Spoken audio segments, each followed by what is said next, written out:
I'm very happy to introduce to you my friend. Friend? Yes. Okay, he's my friend. Evan Leybourn, a founder of the Business Agility Institute. And you will talk today about certain uncertainty. That sounds really interesting. Thank you. So, it's about the only thing that is certain these days. Good afternoon. Is everyone having a good conference? There we go, that's better. Okay, so for the next 45 minutes, I'm going to be outlining why uncertainty is the only certain thing you have, other than, I think, death and taxes, as the saying goes. Over the next 45 minutes, I'm going to look very much at companies, the entire structure of a company. I'm not going to talk about Agile at all. I'm not going to talk about frameworks or methods or systems because they're all rubbish. They can be useful, right? But none of them have an answer for you. To be fair, I don't have an answer for you either, but I'm going to give you ways in which you can discover your own answer. So, when I started the Business Agility Institute, people would always ask me why. What is business agility? And I would talk very much about it's the ability for an organization to thrive in an ambiguous environment. But those words are platitudes. They don't mean anything. So we went and we did a little bit of research. This is the Fortune 100 companies from 1983 through to 1993, through to 2003, through to 2013, so up to about 5 years ago. In 30 years, 57% of those companies no longer exist. 6 went completely bankrupt and never came back. 20-something went through an acquisition and no longer exist. Half a dozen, there it goes. Half a dozen went through mergers. Many more went through divestments and sold half the business, and so are a fraction of what they are today. And if Dave's comment about an organization's success is about the continuity, oh no, it's fine. It's actually, yeah, it does that. Is the continuity of concept, right? Then these organizations, as they were conceived in the 1980s and before, are now dead. So business agility, in many ways, and for that matter, Agile HR, is about survival. But survival's not enough. Survival is easy, right? You just don't, survival means don't stuff up. I've got a 6-year-old girl, right? She's exploring, she's doing everything, right? For me, I want her to survive. And that means just don't kill yourself. You can do whatever the hell you want, just don't kill yourself. And that's kind of my minimum bar of parenting.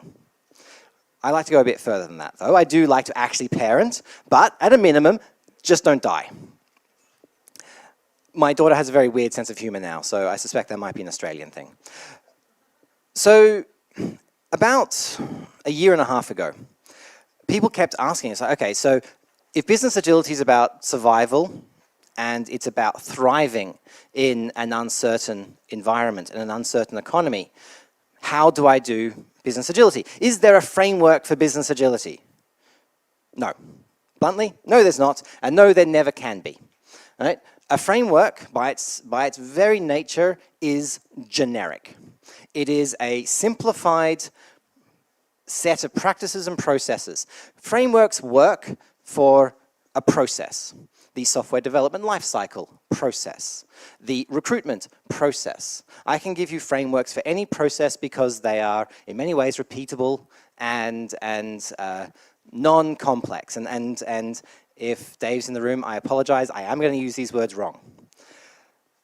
So about 18 months ago, I got sick of people asking me these questions. So I wrote a blog article. It was about 500 words.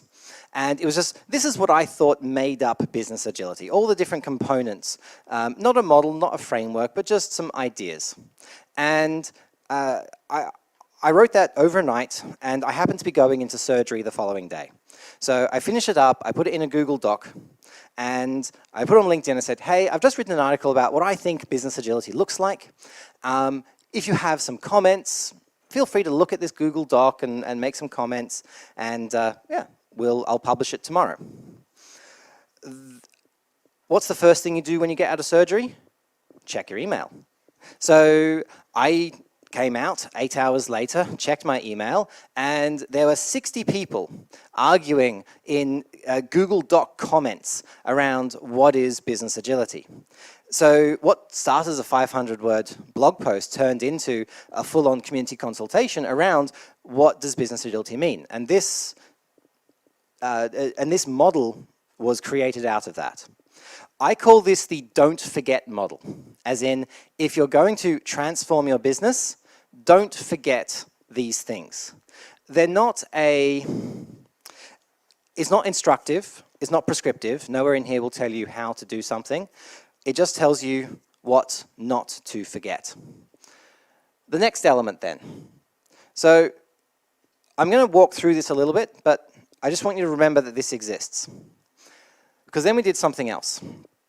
About 6 months ago, we ran a global survey of 166 companies all around the world, ranging from 10 people micro consultancies through to 400,000 people, banks, insurance companies, and all that sort of stuff. Don't mind me, that's going to be important later. So we asked questions around those domains. We wanted to know what the state of business agility was, what it looked like, who was doing it well, who was doing it badly, and what did good look like. I'm going to be blunt. The results were not good. But to be fair, that's also what we expected. On average, right, every question was rated out of 10, a simple spectrum, and 7, 8, 9, and 10 are good. Those are what we would consider to be agile organizations. 1 to 6 was either non-existence to pretty just okay. Right? The average was, well, average, 4.9. Right? Well, and we call this well within the in the walking phase. Now, noting these are companies who are self-described on an agile transformation. Right? These are companies who have all made a minimum of sort of 1 year investment in business agility, and they all sucked, mostly, more or less. There are some areas which came out well. Right? The top areas, customer channels and pride, these were things where most companies agreed on. Right? If we're an agile organization, our people have strong pride. Right? If we are an agile organization, we engage with our customer through multiple channels. Right? The lowest, right? Market experimentation, funding models. These are the ones that had the biggest divergence between the best organization and the worst organization. Now, I share this with you, and I'm going to share you some more insights around this as we go. But let me take a step back and talk a little bit about the domains. In that model that you saw, right, at the very heart of the model is the customer. This was one of those areas where we fought for weeks. What is at the heart of business agility? Is it the customer? Is it employees? Right? Because employees they're the ones who do the work. You make them happy, they'll make the customer happy. Everyone does well. That's Virgin's motto. That's a whole bunch of agile organizations focus on the customer. Right? Or is it shareholders? Shareholders own the company. Right? They're the ones who have decision rights. Are they at the heart of an organization? We ended up coming to the customer as the heart of an agile organization for one very important reason. This might be a little controversial, but you are not in business to make money. What does that mean? That means that you are in business to do something, to create value for somebody. You still need to make money. We are a capitalist society. Right? We still need to make a profit. And there's a great quote by Frederick Laloux, who wrote Reinventing Organizations. Profit is like the air. We do not live to breathe, but we do need to breathe in order to live. And that's what's happening in organizations around the world today. We have this situation. Look at your corporate scorecard. I guarantee 9 out of 10 items, KPIs in your corporate scorecard are focused on the financial health of your company. There's probably one item in there about customer satisfaction, and I guarantee no one gets fired if that's low. If you don't meet your financial targets, people get fired. Right? So think about that, what that does for the morale of the organization. And I bring this up because this is an audience of people professionals, of HR professionals. You control, in many ways, the measures of people. And we're measuring what's easy, not what is right. We're measuring money. Why? Because it's easy. I can see the money flow through. Right? Customer satisfaction is intangible. Right? Achieving value for our organization is intangible. Let me give you a real-life example. There's a bank in Singapore called DBS Bank. They are the biggest bank in Singapore. They're the national bank. And they went through a process improvement program, or a series of PEPs. And in these, they looked at a process, lost credit card. So, and for context, DBS had the lowest customer satisfaction ratings of any bank in Asia at the time. So they're down there at the bottom, and they said, let's go improve our processes. So they look at the lost credit card process. It took 3 to 5 days to get a credit card replaced, and it was inhuman. What do? You lose your credit card. What's the first thing you do? Hi, bank, I've lost my credit card. All right? What's the first thing the bank says? Name, rank, and serial number, please, or I can't talk to you. Right? They treat you like a criminal. So the bank took a little bit more human view, and they said, okay, we'll be more empathetic. You've lost a credit card, that's okay. Have you reported it? Do you need, are there any, if you haven't, here's the number of the local police. Here's some help to get you through this slightly difficult period. Right? And then they went through the normals of Lean Six Sigma, process improvement. They brought in design thinking. They brought in ethnographic researchers, and they did it all by the book. And it was good. Right? The customers got their credit card now in 24 hours. That process went from 3 to 5 days to 24 hours. The help desk was more human. But then they did something that they'd never done before. They called the customer. They said, hey, I'm from DBS Bank. Right? You've just been through our new lost credit card process. What do you think? And the lady at the end of the phone is like, well, that's good, thank you very much, but where's my debit card? Because think about it from the customer's perspective.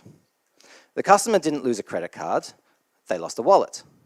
Think about it from the bank's perspective. The bank has a credit card line of business. The bank has a banking line of business. The bank has all these lines of business which are standard in any large organization. And the process is owned by a line of business. But the customer doesn't give a damn about your lines of business. The customer just lost a wallet. So they got their credit card in 1 day and their debit card in 3 to 5. So DBS, credit to them, learned. And they created a customer journey program where everything that they did was around customer journeys. Right? You lost a wallet. That's a customer journey. Right? We will make transparent to you our internal processes. It doesn't matter what lines of business. You've lost your wallet. We'll make it easy for you. Fantastic. Right? And there are many more examples, but that's just sort of one around putting the customer at the heart. So I'm going to ask you to do something now. I am going to ask you to do something now. Pull out your phones. So go to pollev.com/bizagility. I'm going to ask you to actually rate yourself based on one of the questions from that survey. And we're doing a self-assessment, so be a little bit honest. We're asking you about measures and KPIs. Why? Because let's face it, that's your responsibility in HR. So rank yourself 1 or 2 if your measures are simple, quantitative measures. All right? Revenue, all right? Basic stuff. Rank yourself as crawling, 3 to 4.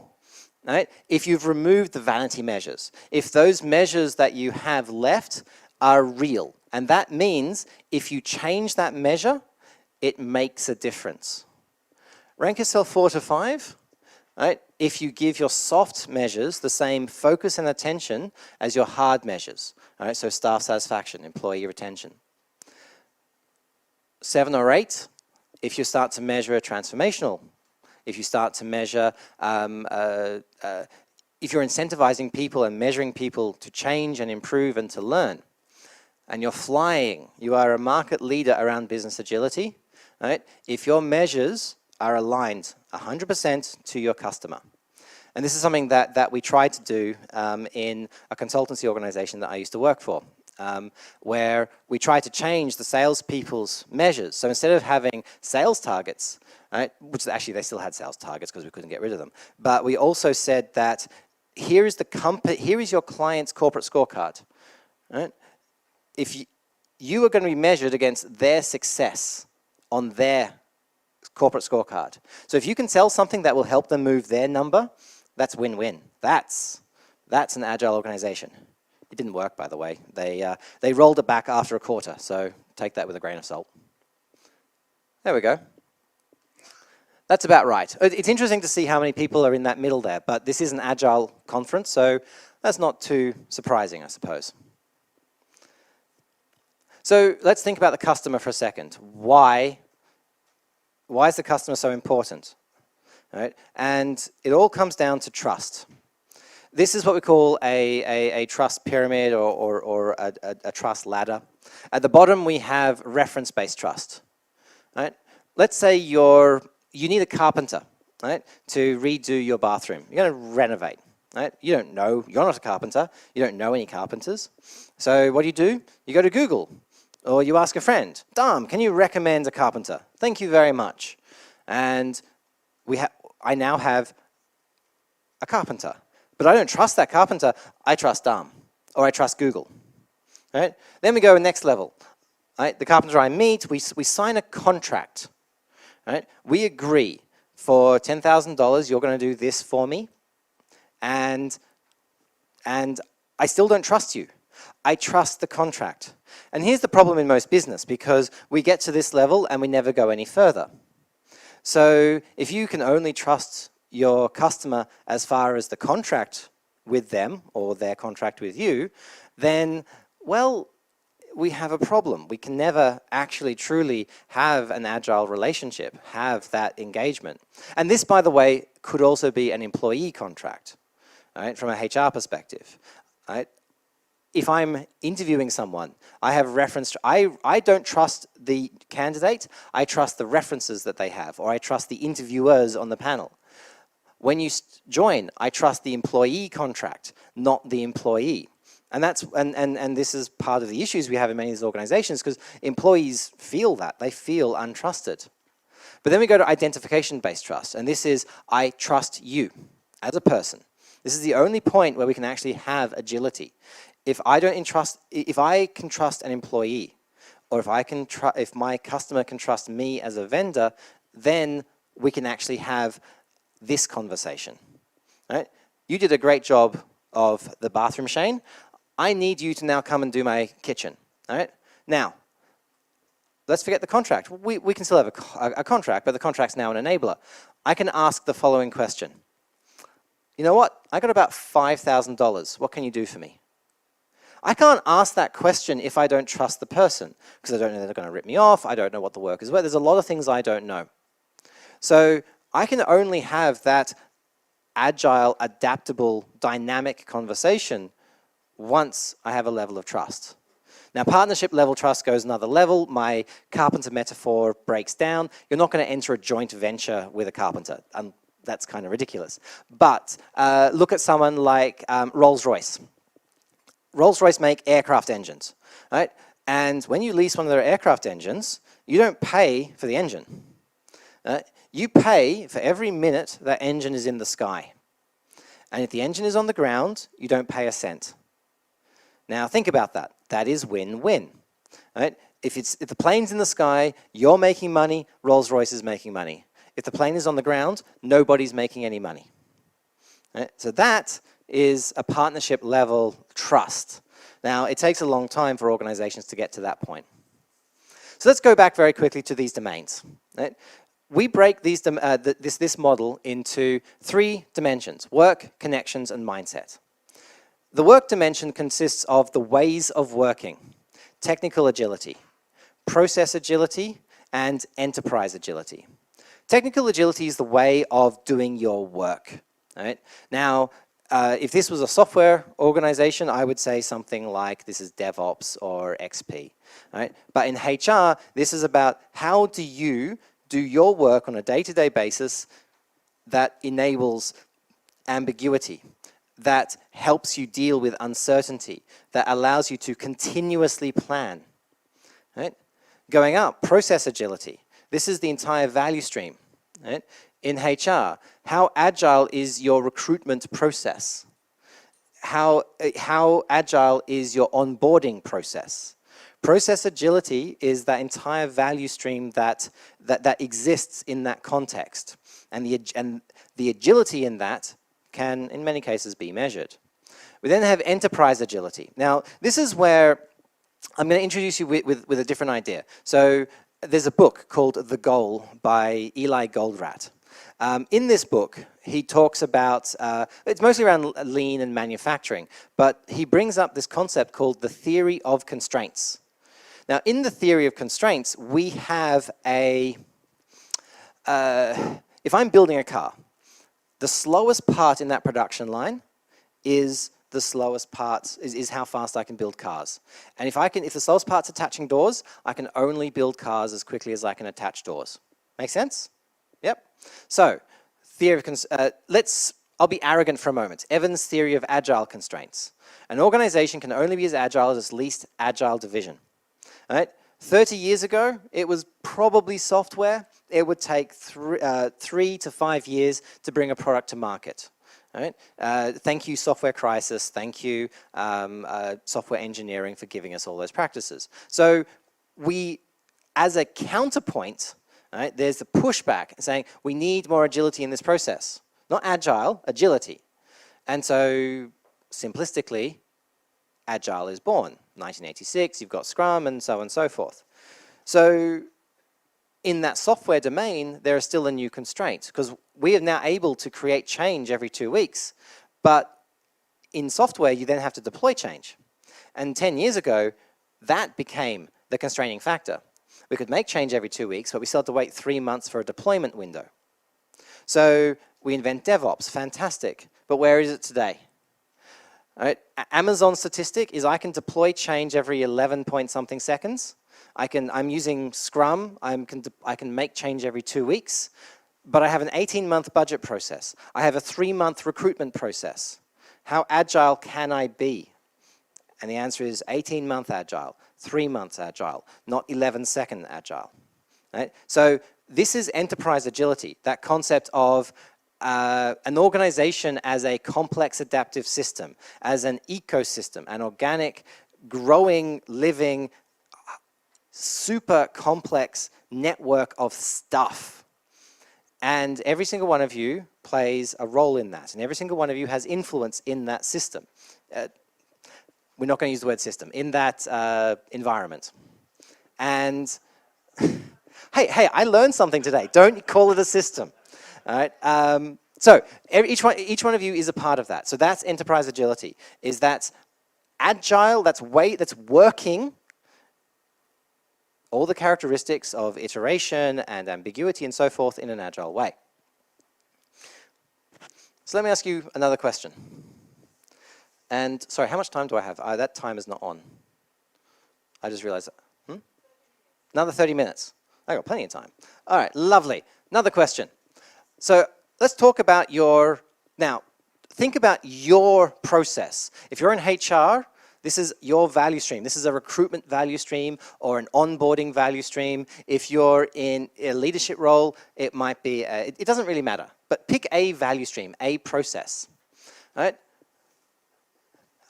Do you have agility in that process? Nope. Crawling, all right? You've modeled the value stream, you know the process, you know where there are unagile parts, but you're not doing anything about it. All right? Walking, you've introduced flexibility. You're able to, you have options and alternatives in that value stream. All right? Running, all right? Your work processes are based on the customer view of value, not on the internal siloed view of value. So think about that. That's that is the wallet problem. Right? We don't have a credit card process, we have a lost wallet process. And then running is where your processes can be flexible, are customizable, you can ignore them, and you have autonomy and accountability, it's a double-edged sword, right, in the delivery of your work. There we go. A little bit better. Interestingly, this actually follows pretty closely, unlike the first results, which was a little bit more skewed, this actually does follow the global responses pretty closely. 69%, give it around that, forgive me, I don't remember the exact number, was between 1 and 6. So this is a bit weaker than normal, but that's good.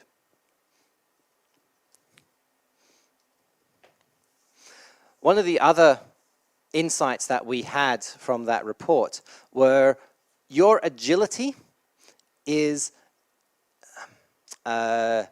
directly correlated to the number of business functions who have adopted an agile mindset. Right? So if you're doing agile in IT just like everybody else, all right, technology and product management, all right, then you have a pretty ordinary level of business agility. If you've started to adopt business agility in HR, and look, only 22% of respondents have adopted business agility in HR, right?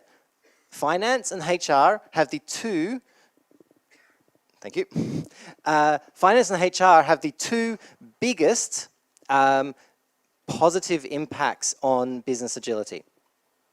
And I don't have an hour, I have 10 minutes. So I'm going to speed up a little bit. So the next domain, connections. 3 elements in the connections dimension. Leadership agility, the relationship that we have with authority. Delegation, empowerment, servant leadership. Structural agility. Right? Everything from self-managed organizations to the accursed Spotify model. And market agility. Right? The relationship that you have with your supply chain and your distributors and the people in that network. And when you talk about an organization, these are the areas which are getting weak. If we look inside an organization, we had some very interesting insights where we did ask organizations some of them to self-assess. And they self-assess themselves in the middle. But when we had independent assessment of those organizations, then they were on average about 20 to 25% lower as that internal assessment. Now, the next set of research is going to explore a little bit why, and we hypothesize as one of 2 reasons. It's either that the external people didn't have the full story, right? They didn't know everything, they didn't see everything, or that internally we have this blinkered view that we are amazing when actually you're not. The other thing that we learned was if your business agility transformation is being led by the board, and in fact, this graph, this one surprised me. I kind of expected that the more senior an organization, a transformation was being led, we would see more success. I wasn't expecting how cleanly linear this line was. Right? It is almost a 25% difference between the agility and the ability to succeed in a market if it's being run from a single line of business versus being run from the board. Right? So if you're doing this kind of transformation and you're just the head of HR, right, seriously consider that you need to go up to the board and get them to buy into this. Because that's how transformations work. And there's a good example. Suncorp in Australia did the exact opposite. The board, I'm sure they're nice people, but they weren't exactly agile thinkers. So when the CEO, who was an agile thinker, left, this was what, 7 years ago, 8 years ago, something like that now. The board replaced him with a new CEO, great person, knew how to run a bank, wasn't an agile thinker. So Suncorp in Australia was, I would say, a global leader in what we would now call business agility, right? And yet it's all gone because the board didn't consider agility in that selection. Another thing that organizations doing, this is from New Zealand Post Group. Right? This is what they call the sorting room. So think about leadership agility. What do leaders need? Information. They need to make decisions. And it's interesting, sorry, sidetrack. At the Business Agility Conference in Australia, we had a major from the Israeli army give a talk. And she said, and she gave a literal war story. And in that, she was saying that there are two things that a leader needs to do. The first is to set a vision, set a goal. And the second is to make sure that the team has all the skills and the right culture in order to achieve that vision. It's the only thing that a leader needs to be able to do. And so New Zealand Post Group, and this is what, 7 years old now? This is actually quite an old example now. They created this room for their senior executives, the CEO, the group CEOs, because it's a group of companies, a bank, a post office, a courier services, and all those sort of things that you would see in a postal service. And this is a room. This is their boardroom. Every wall is some form of Kanban board, showing some element of the organizational initiatives or organizational health. Right? My favorite is the door has a big picture of the elephants. And I don't know if you have the saying here, the elephant in the room. Right? Yes, this was the elephant in the room. And anyone could put a post-it note on the door and force the executive to talk about that topic.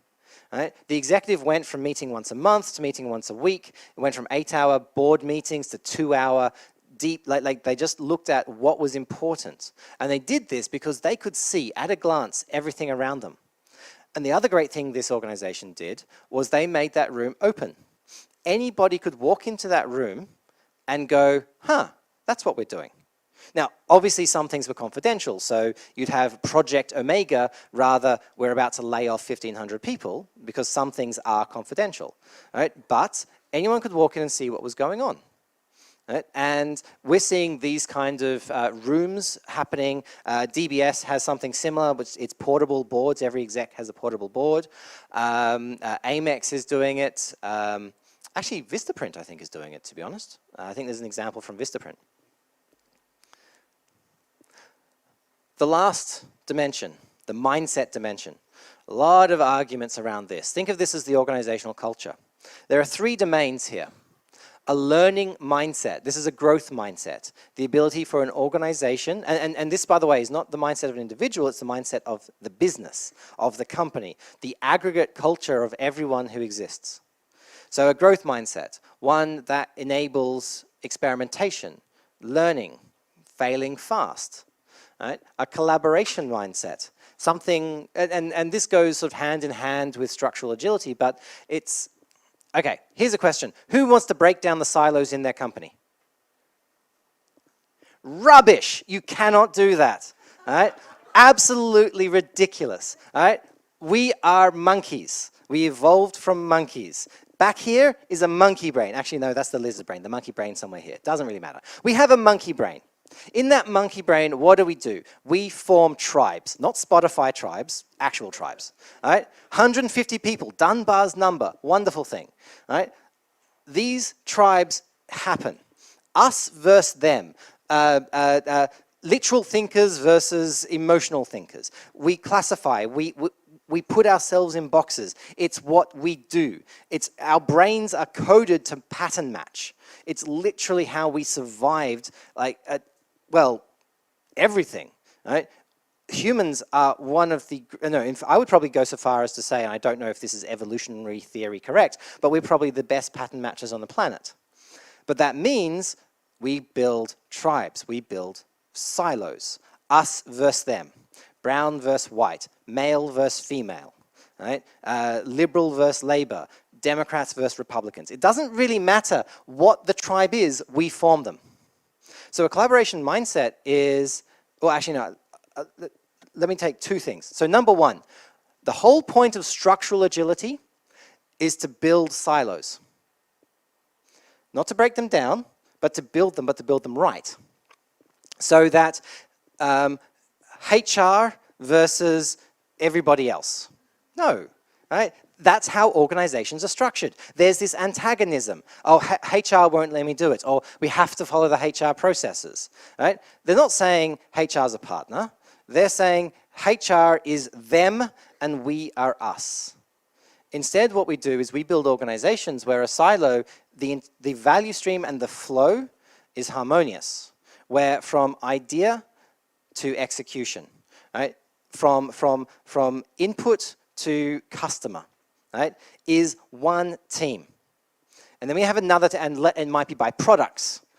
It might be by customer journeys. It might be by customer experiences. There's an organization in India that structures their company around, this is the onboarding experience, this is the payments experience, this is the communications experience. Right? So, and they're cross-functional. So there are developers in there, there are HR people in there, there are finance people in there. Right? They build it around these ideas. So we build silos, it's natural. Last one is an ownership mindset, which is pretty much all about pride. Now, I'm out of time, so I'm not going to ask the last one, but I am going to ask this one. What are your top challenges?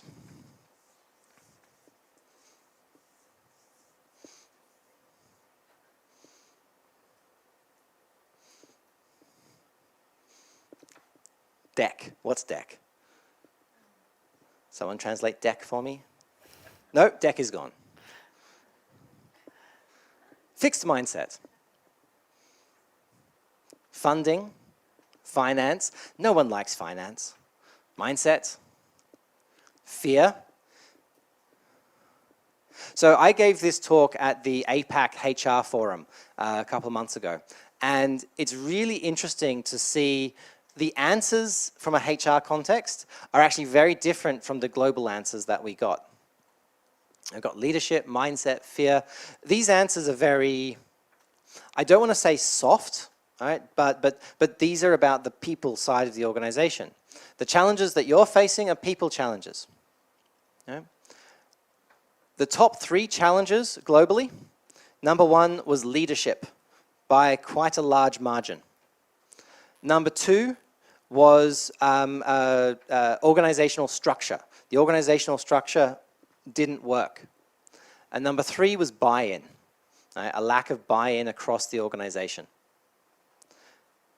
So in the 30 seconds I've got, 2 minutes actually, I want you to think about your organization as not a system apparently, as a complex adaptive system, as a very dynamic living organism with multiple moving parts where the process that you are running, right, you might think of it as, you might have it modeled out in BPMN and you might know the steps, right, but that is a overly simplified view of the reality of your organization. Your organization is complex, your organization continuously evolves, and there is no one shape.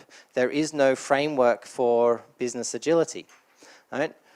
We do see benefits. We see, these are my favorite quotes from the survey, right? Our retention of both clients and staff is much improved. Right? Business agility has given us a competitive advantage and allows us to react quickly and pivot as needed by our customers. This results in faster customer acquisition, faster time to value, and bigger market penetration. To be honest, I was actually surprised. I didn't, as much as I believe business agility gives a financial benefit, I didn't expect to see that in the results of the survey so quickly, because we are a very young, it's been around for 100 years, but as a community, we're still fairly young. So that was quite interesting. So let me finish up by saying 2 things. Number 1, right? Your organization and your role in the organization is dynamic. It will always be dynamic. You do not have a role. You will do what you need to do for the organization to continue to exist. Right? Organizations that are fixed, organizations that put you in a box will be dead. Right? Sears went bankrupt just a couple of days ago. Right? It's the biggest companies are failing and they've been failing for decades, right? And that change and that churn will continue. If you want to exist in the market in 5 years' time, in 10 years' time, then I'm sorry, I don't know what that market's going to look like, and nor do you. So if you do want to exist in that market in 5 or 10 years' time, you've got to be prepared to change and adapt, and if you can, try and lead that market. So I believe I'm out of time. You are. So thank you very much, everyone. Have a wonderful day. Thank you.